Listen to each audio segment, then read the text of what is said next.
Selamat datang di video kami tentang kawasan Indo-Pasifik, sebuah wilayah yang semakin penting dalam konteks geopolitik global. Oke, gue tahu apa yang kalian pikirin. Indo-Pasifik?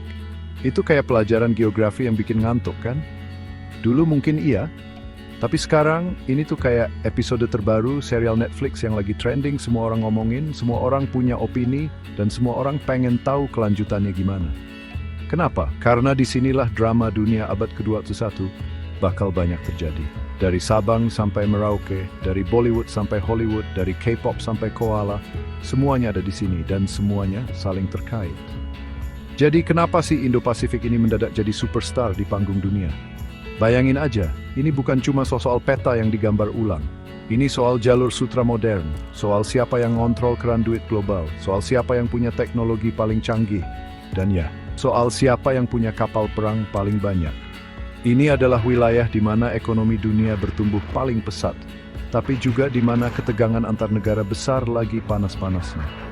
Jadi kalau kalian mau ngerti kenapa berita utama isinya Tiongkok, Amerika, India, dan negara-negara tetangga kita semua, kalian wajib banget paham apa itu Indo-Pasifik. Di video ini kita bakal kupas tuntas semuanya. Mulai dari mana aja sih wilayahnya, kenapa jadi begitu penting, siapa aja pemain utamanya, apa aja isu-isu panasnya, dan yang paling penting, gimana posisi Indonesia di tengah semua ini. Anggap aja ini kayak rangkuman kilat buat kalian biar nggak ketinggalan update soal who's who dan what's what di kawasan paling dinamis di planet ini. Jadi siapin kopi atau teh kalian, karena kita bakal deep dive ke dunia Indo-Pasifik yang seru dan penuh intrik ini. Let's go! Oke, jadi pertama-tama mari kita sepakati dulu. Wilayah Indo-Pasifik ini segede apa sih? Ini bukan cuma Indo dan Pasifik yang digabungin terus jadi deh. Enggak, ini lebih kompleks dari itu. Bayangin kalian lagi main game strategi, terus kalian nge-zoom out peta dunia sampai kelihatan area yang paling krusial. Nah, itulah Indo-Pasifik. Ini adalah konsep geopolitik yang mencakup wilayah geografis yang membentang dari pesisir timur Afrika, melintasi Samudra Hindia ya, sampai ke Samudra Pasifik bagian barat. Luas banget kan? Kayak buffet all you can eat, tapi isinya negara dan lautan. Kita mulai dari Asia Tenggara, rumah kita sendiri.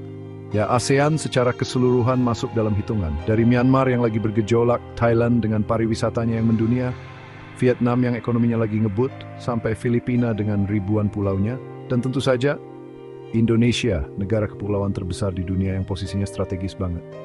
Kawasan ini adalah jantungnya Indo-Pasifik, tempat pertemuan berbagai budaya, jalur perdagangan penting, dan juga sayangnya sering jadi ajang perebutan pengaruh. Makanya apa yang terjadi di sini, efeknya bisa kemana-mana. Geser sedikit ke utara, kita punya Asia Timur. Ini nih kelas beratnya. Ada Tiongkok, si raksasa ekonomi yang ambisinya makin kelihatan.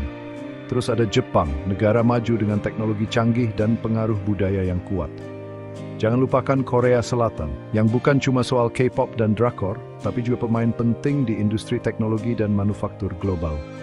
Ketiga negara ini punya dinamika sendiri yang rumit, baik secara ekonomi maupun politik, dan apa yang mereka lakukan pasti jadi sorotan dunia. Bayangin aja, ini kayak tiga Avengers yang kadang kerjasama, kadang saingan. Sekarang kita nyebrang ke Asia Selatan. Yang paling menonjol di sini tentu saja India.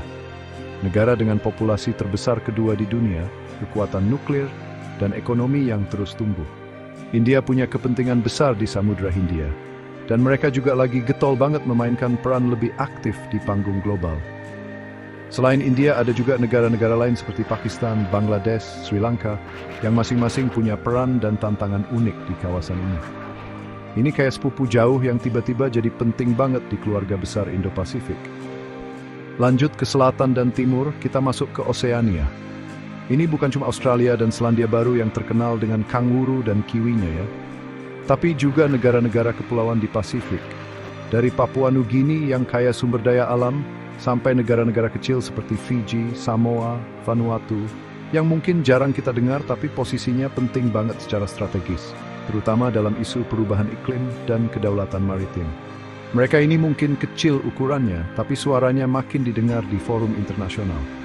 Jangan remehin kekuatan small states ini. Nah, ini yang mungkin bikin kaget sebagian orang. Pesisir timur Afrika juga masuk hitungan loh. Negara-negara seperti Kenya, Tanzania, Mozambik, bahkan sampai Madagaskar dan Afrika Selatan dianggap sebagai bagian dari lingkaran terluar Indo-Pasifik. Kenapa? Karena Samudra Hindia itu nyambung, bro. Jalur perdagangan dari Asia ke Afrika dan Eropa lewatnya sini. Jadi, stabilitas dan keamanan di pesisir Afrika Timur ini juga berpengaruh ke dinamika Indo-Pasifik secara keseluruhan. Ini bukti kalau dunia itu makin terkoneksi, nggak ada yang benar-benar terisolasi. Dan yang terakhir, tapi bukan berarti nggak penting, adalah Amerika Serikat. Loh, Amerika kan di seberang lautan. Betul, tapi AS punya pangkalan militer di Pasifik, punya sekutu-sekutu penting kayak Jepang, Korea Selatan, Australia, dan punya kepentingan ekonomi serta keamanan yang sangat besar di kawasan ini. Sejak dulu, AS selalu menganggap dirinya sebagai kekuatan Pasifik. Jadi ya, mereka jelas pemain kunci dalam percaturan Indo-Pasifik. Ibaratnya mereka ini kayak tamu VIP yang punya akses kemana-mana. Jadi kalau kita lihat lagi, Indo-Pasifik ini adalah sebuah mega region yang super kompleks. Ini bukan cuma soal geografi, tapi juga soal sejarah, budaya, ekonomi, dan politik yang saling berkelindan. Memahami siapa saja yang ada di dalamnya, dan di mana posisi mereka, adalah langkah pertama buat ngerti kenapa kawasan ini jadi begitu krusial. Ini kayak ngenalin semua karakter di serial favorit lo, sebelum lo bisa nikmatin plot twistnya. Siap buat lanjut ke babak berikutnya?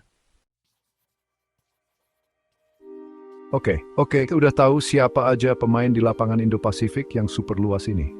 Sekarang pertanyaannya, kenapa sih kawasan ini jadi rebutan? Kenapa semua mata tertuju ke sini? Jawabannya simple.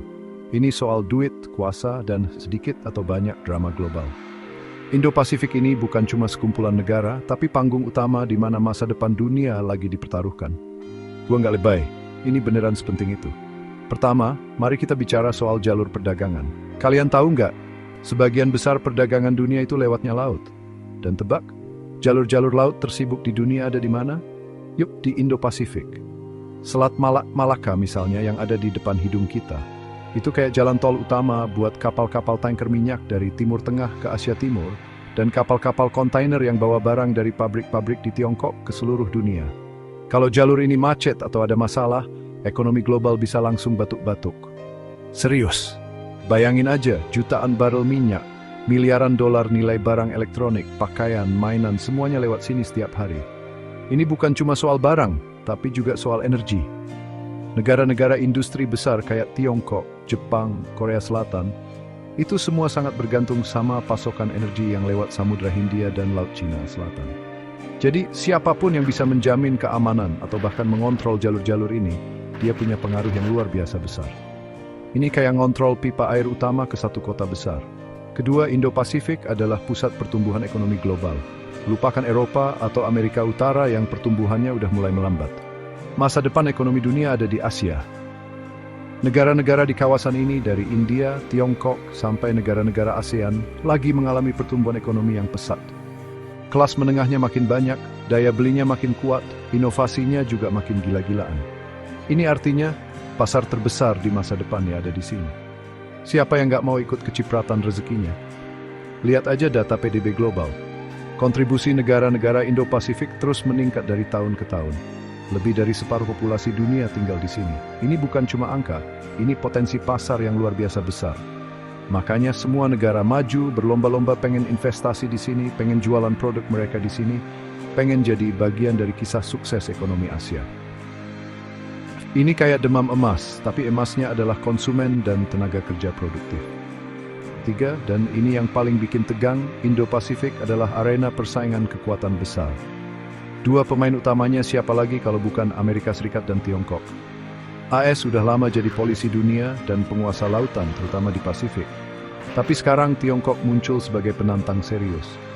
Ekonomi Tiongkok meroket, militernya makin kuat, dan ambisinya untuk jadi nomor satu di kawasan. Bahkan dunia udah nggak ditutup-tutupin lagi.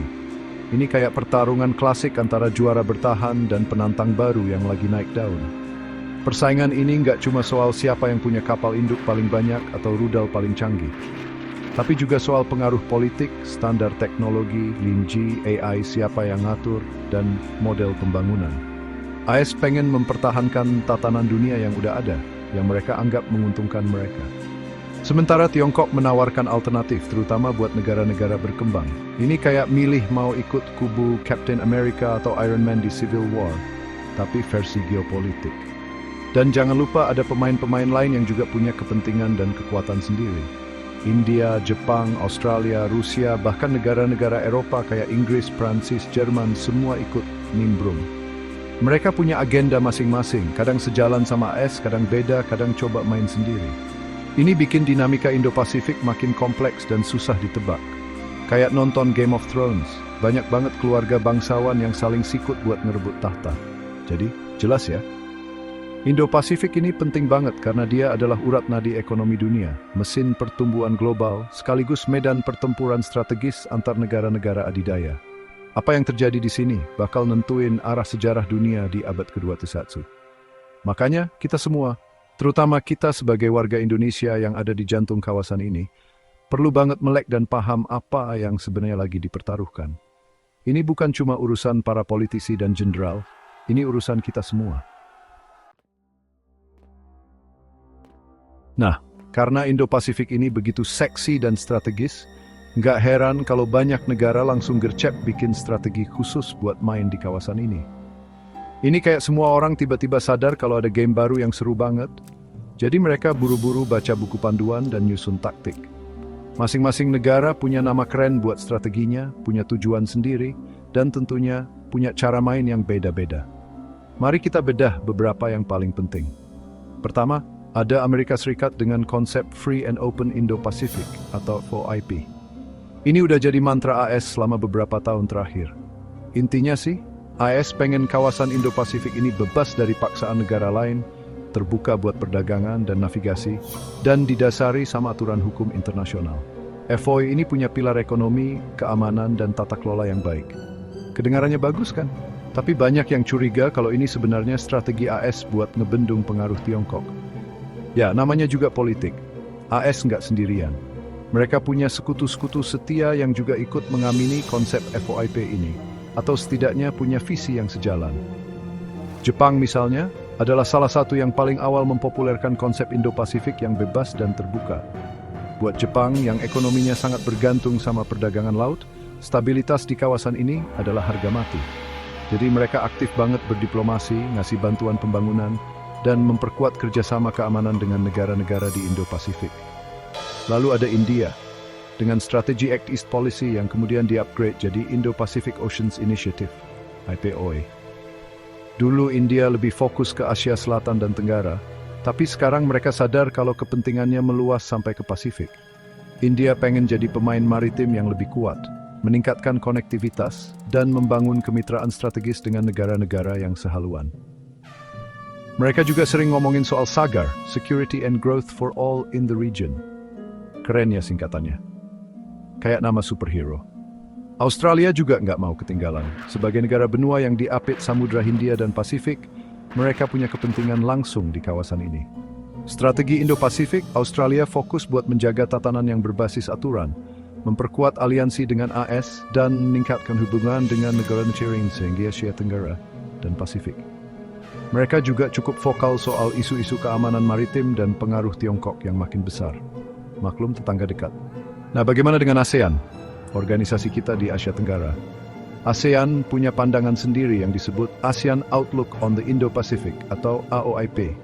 Ini penting banget karena ASEAN nggak mau cuma jadi penonton atau objek perebutan pengaruh negara-negara besar. AOIP menekankan sentralitas ASEAN, inklusivitas, artinya ngajak semua pihak buat kerjasama, nggak eksklusif, dan dialog. ASEAN pengen jadi jembatan, bukan medan pertempuran. Sebuah cita-cita mulia, tapi tantangannya juga besar. Tentu saja ada Tiongkok, meskipun mereka nggak secara eksplisit punya strategi Indo-Pasifik dengan nama itu, tapi semua kebijakan luar negeri dan inisiatif mereka kayak Belt and Road Initiative atau Jalur Sutra Modern, jelas banget tujuannya buat memperluas pengaruh ekonomi dan politik mereka di seluruh kawasan Eurasia dan Afrika, yang intinya ya Indo-Pasifik juga. Tiongkok lebih suka ngomongin komunitas dengan masa depan bersama bagi umat manusia. Retorikanya beda, tapi tujuannya sama, jadi pemain utama. Selain negara-negara besar tadi, negara-negara Eropa seperti Inggris, Prancis, dan Jerman, bahkan Uni Eropa secara keseluruhan, juga mulai melirik Indo-Pasifik dan merilis strategi mereka sendiri. Mereka sadar kalau stabilitas dan kemakmuran di Indo-Pasifik itu penting buat kepentingan ekonomi dan keamanan mereka juga, meskipun jaraknya jauh. Ini menunjukkan betapa globalnya isu Indo-Pasifik ini. Semua pengen ikut pesta atau setidaknya nggak mau ketinggalan kereta. Jadi kalau kita lihat, panggung Indo-Pasifik ini udah kayak papan catur raksasa dengan banyak pemain. Masing-masing punya bidak, punya strategi, dan punya tujuan akhir. Ada yang main ofensif, ada yang defensif, ada yang coba cari teman koalisi.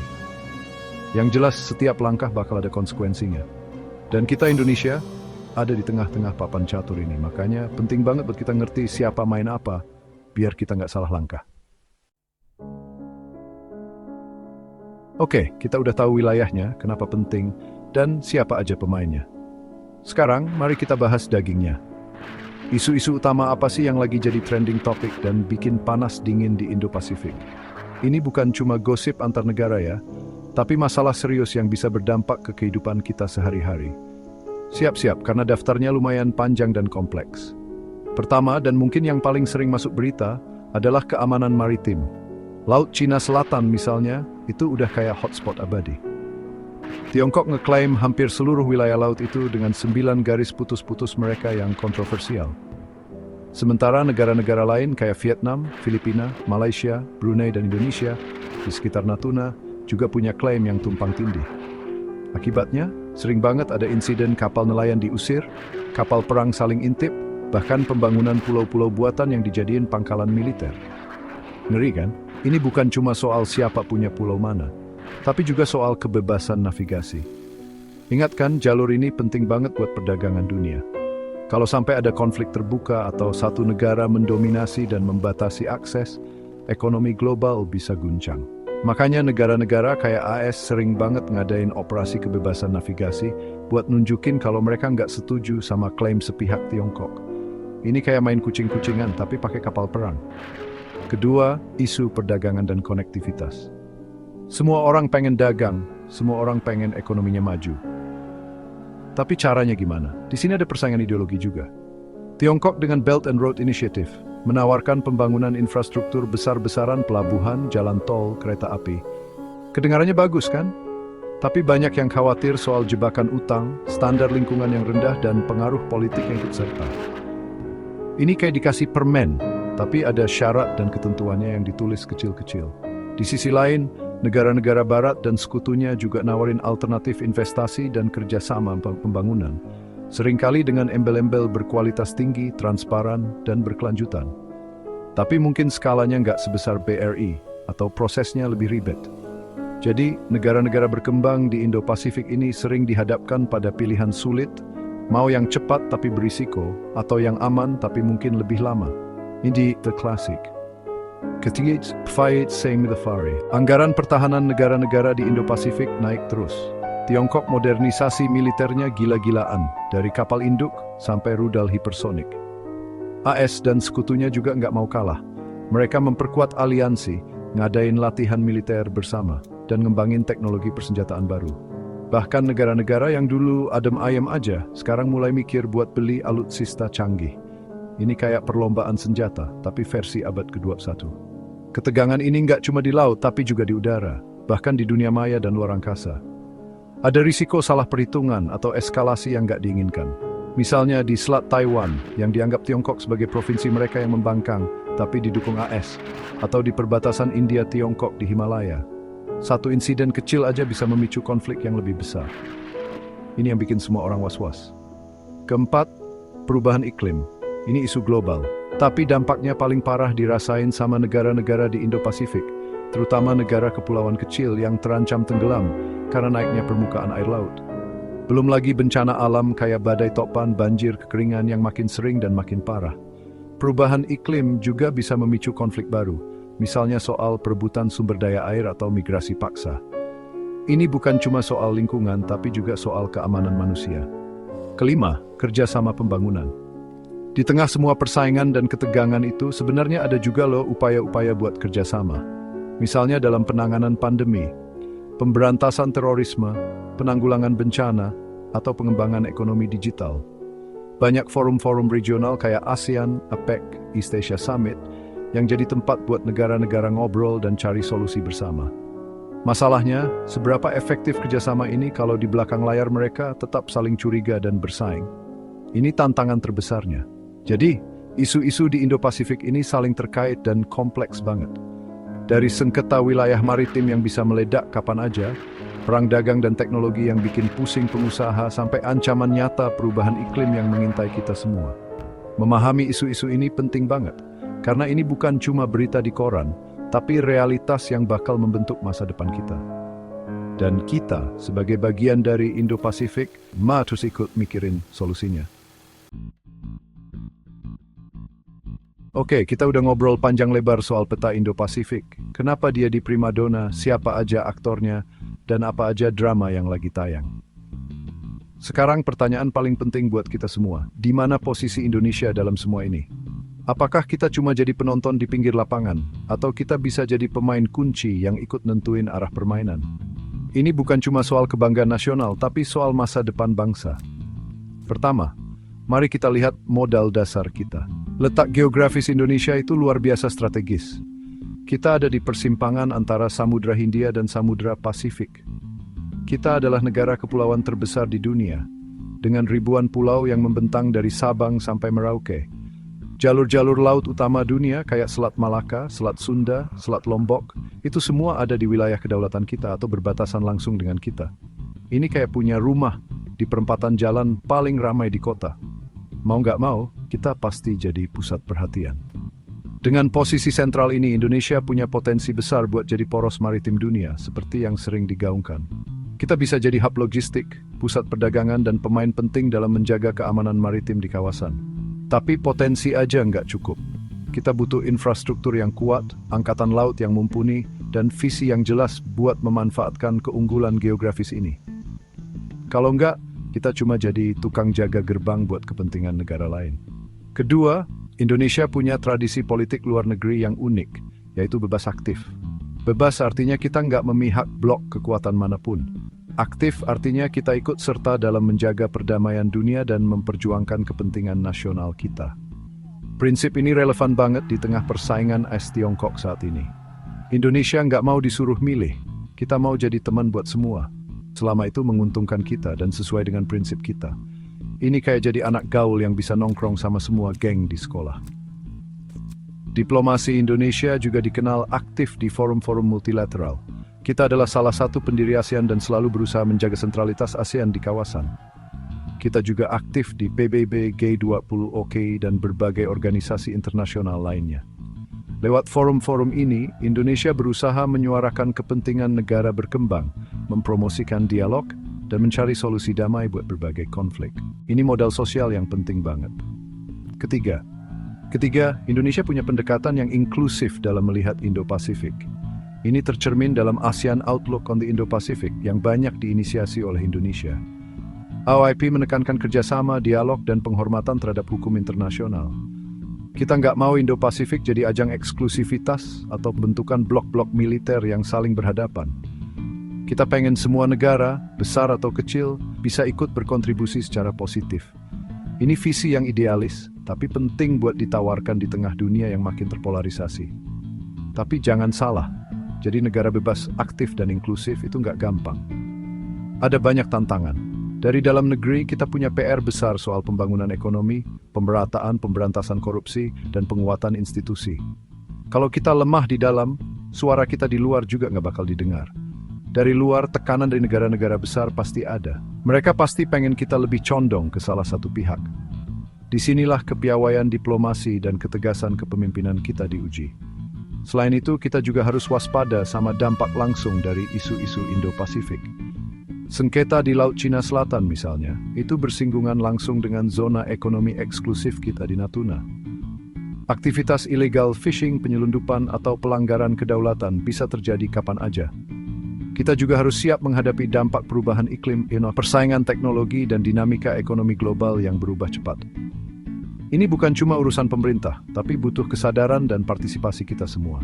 Jadi, peran Indonesia di Indo-Pasifik itu sangat krusial, baik buat diri kita sendiri maupun buat kawasan. Kita punya semua modal buat jadi pemain penting, geografi strategis, populasi besar, ekonomi yang terus tumbuh, dan tradisi diplomasi yang dihormati. Tapi kita nggak boleh terlena. Kita harus terus berbenah, memperkuat diri, dan cerdas dalam memainkan kartu kita. Karena di panggung Indo-Pasifik yang penuh tantangan ini, jadi penonton jelas bukan pilihan. Kita harus jadi aktor utama yang ikut menulis skenarionya. Nah, itu dia tadi kupas tuntas kita soal geopolitik Indo-Pasifik. Dari wilayahnya yang segede gaban, kenapa jadi rebutan para negara adidaya, strategi apa aja yang mereka mainkan, isu-isu panas apa yang lagi viral, sampai gimana posisi Indonesia di tengah semua ini. Gua harap setelah nonton video ini, kalian jadi lebih ngeh kenapa istilah Indo-Pasifik ini makin sering kita dengar. Ini bukan cuma konsep abstrak buat para akademisi atau politisi, tapi realitas yang bakal sangat mempengaruhi masa depan kita semua, terutama kita yang tinggal di jantung kawasan ini. Dinamika Indo-Pasifik ini kompleks, penuh peluang, tapi juga syarat tantangan. Ada persaingan sengit, tapi ada juga ruang buat kerjasama. Ada ancaman konflik, tapi ada juga harapan buat perdamaian dan kemakmuran bersama. Yang jelas, kita nggak bisa lagi cuek atau anggap remeh apa yang terjadi di halaman belakang atau bahkan di ruang tamu kita sendiri. Sebagai warga negara Indonesia dan sebagai warga dunia, kita perlu terus update, kritis, dan kontributif. Karena apa yang dipertaruhkan di Indo-Pasifik ini bukan cuma soal peta atau kekuasaan, tapi soal masa depan peradaban kita. Terima kasih telah menonton. Jangan lupa untuk like, share, dan subscribe untuk mendapatkan lebih banyak konten informatif seperti ini. Sampai jumpa di video berikutnya, di mana kita bakal terus bongkar isu-isu penting lainnya dengan gaya yang, ya, kalian tahu sendirilah. Tetap kritis, tetap kepo, dan jangan pernah berhenti belajar. Karena dunia ini terlalu menarik buat dilewatkan begitu saja. Peace out.